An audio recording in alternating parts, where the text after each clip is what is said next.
Bonjour et bienvenue sur notre chaîne. Nous sommes ravis de partager avec vous une histoire incroyable qui s'est déroulée en Alaska. Cette histoire est l'illustration de la façon dont une erreur critique peut conduire à des conséquences désastreuses. Et cela fait mal à y penser. L'histoire se déroule dans les eaux froides de l'Alaska, où un pêcheur expérimenté se préparait à lancer ses filets dans la mer pour pêcher du saumon. Le pêcheur était passionné par son travail et il connaissait les eaux alaskiennes comme sa poche. Mais ce jour-là, il a commis une erreur fatale. Il avait oublié de ranger les restes de sa nourriture dans un conteneur hermétique, ce qui a attiré un ours noir affamé. L'ours a immédiatement attaqué le pêcheur, qui a été pris par surprise. Nous avons travaillé dur pour créer ce contenu. Donc, si vous avez aimé notre vidéo, n'oubliez pas de laisser un pouce en l'air et de vous abonner à notre chaîne pour plus de vidéos fascinantes. Le 6 octobre 1942, c'était un après-midi d'automne ensoleillé le long de la rivière Stehekin, près de la frontière entre le Canada et l'Alaska, lorsque Frank Barnes et ses amis décidèrent de s'aventurer sur la vaste île de l'Alaska avant l'arrivée de l'hiver glacial. À seulement 43 km en amont de la rivière Stehekin, ils établirent leur camp pour quelques jours, avec l'espoir de profiter de tout ce que la région avait à offrir. Des mammifères typiques de la forêt tempérée comme l'élan, le cerf, le wapiti et les moutons, aux ours polaires de l'Arctique occasionnels qui descendaient du nord à la recherche de poissons dans l'eau douce qui coulait vers le sud. La faune était un mélange intéressant. Le territoire était une région couverte de forêts épaisses, qui restaient gelées pendant la plupart de l'année. Des petites montagnes parsemaient les deux côtés de la frontière, qui s'étendaient sur une longueur de 241 km, donnant au paysage une beauté sauvage et inexplorée. La chaleur de l'été et le soleil clair étaient rares, apparaissant seulement pendant quelques mois avant que l'hiver glacial ne revienne, faisant geler les arbres et les lacs. Frank Barnes et ses 4 amis savaient qu'ils étaient dans un endroit sauvage et dangereux. Les ours noirs et les ours grizzly, qui peuplaient les glaciers montagneux, étaient les prédateurs les plus marquants et les plus redoutables de la région. Mais ils étaient déterminés à profiter de leur séjour et à explorer ce coin reculé de l'Alaska. Les forêts épaisses d'Alaska abritaient des créatures incroyablement puissantes et dangereuses, notamment les ours noirs qui pesaient jusqu'à 272 kg et atteignaient presque la hauteur d'un être humain. Leurs dents acérées, y compris les 4 canines avant, pouvaient mesurer jusqu'à 8 cm de long et déchiqueter leur proie en un seul coup. Malgré les avertissements des brochures touristiques, Frank Barnes et ses amis n'ont pas pris au sérieux les dangers de la région. Les 2 premiers jours de leur voyage étaient remplis de rire et de joie, car les amis avaient réussi à attraper une multitude de poissons dans la rivière. Mais un prédateur affamé les surveillait depuis les profondeurs de la forêt, attendant le moment opportun pour attaquer. Ces jours d'octobre étaient les derniers avant que l'hiver glacial ne vienne envelopper la région.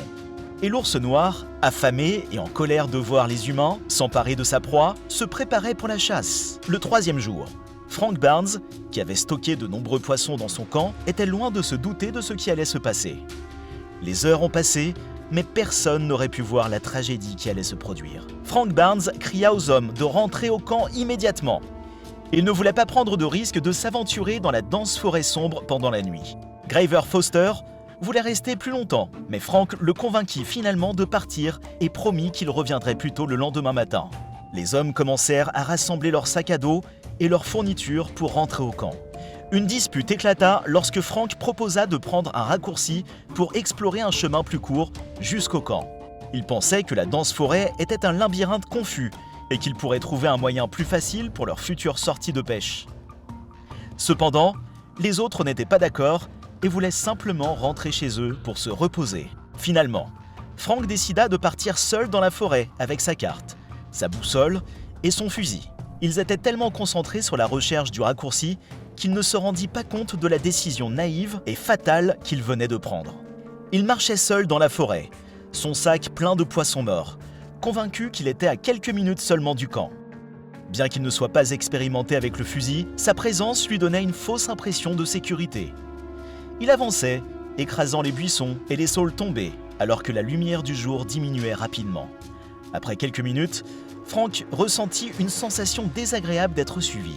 Il se retourna, son fusil chargé d'anxiété, et aperçut des yeux brillants dans la distance. Il pouvait discerner une masse de poils noirs se dirigeant vers lui. Une vague de terreur le submergea alors qu'il restait immobile, incertain de la marche à suivre. Il commença à reculer lentement en espérant que l'ours noir l'ignorerait et partirait. Mais ses espoirs s'évanouirent rapidement lorsque l'ours verrouilla ses yeux sur lui et prit son rythme. Frank avait le cœur battant à tout rompre alors qu'il réalisait qu'il était une cible pour l'ours qui se dressait devant lui. Il cherchait désespérément une issue. Mais il n'y avait pas d'échappatoire de part et d'autre. La peur l'envahit et il fit la plus grande erreur de sa vie en hurlant et en prenant ses jambes à son cou. Les muscles de Frank étaient tendus à l'extrême alors qu'il était pris en chasse par le géant ours noir. La jungle était le territoire de l'ours et Frank savait qu'il était en danger de mort. Les jambes de Frank tremblaient de terreur alors qu'il tentait de fuir. Mais l'ours était plus rapide et plus fort que lui. Les cris de Frank déchiraient l'air alors que ses amis, frénétiques, appelaient son nom et suivaient la direction de ses hurlements. Il savait que Frank était en danger et qu'il devait agir vite pour le sauver. Pendant quelques instants, Frank courait à toute allure, tandis que l'ours rugissait derrière lui. Il sentait la terre trembler sous ses pieds, alors que l'ours se rapprochait de plus en plus. Malgré ses efforts, Frank savait qu'il ne pourrait pas échapper à la créature sauvage qui le poursuivait. Le sol de la forêt était jonché d'arbres et de buissons gelés et glissants, rendant la fuite encore plus difficile. L'ours finit par rattraper Frank et le projeta au sol en le piétinant de ses deux pattes avant. Frank était désormais à la merci de l'ours, qui griffa son estomac avec ses griffes acérées, ouvrant sa peau et exposant ses organes vitaux. Frank hurlait de douleur alors qu'il luttait pour sa vie. Son fusil était tombé et il était maintenant à la merci de l'ours, qui avait pris pour cible sa tête. L'ours mordit le côté de son cou avec ses canines de 3 pouces de long, profondément dans ses nerfs et ses artères. Frank se sentait paralysé, incapable de se défendre, alors que l'ours arrachait des morceaux de sa chair. C'est à ce moment que l'équipe arriva enfin.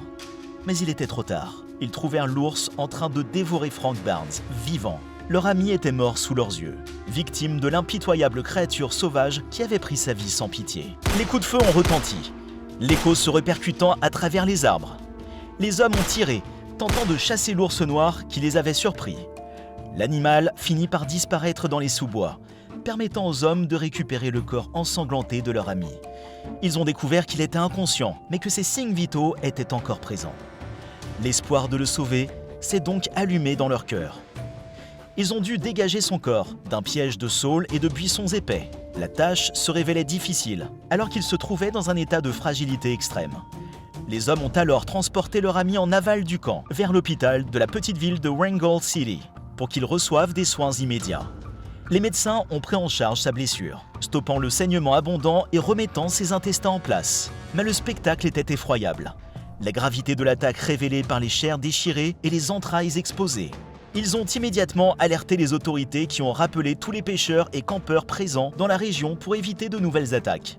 Malheureusement, l'état de santé de Frank s'est rapidement détérioré et les médecins ont décidé de l'emmener d'urgence dans un hôpital plus important à Portland, dans l'Oregon. Malgré les efforts acharnés du personnel médical, Frank n'avait pas repris connaissance et les espoirs de le sauver étaient minces.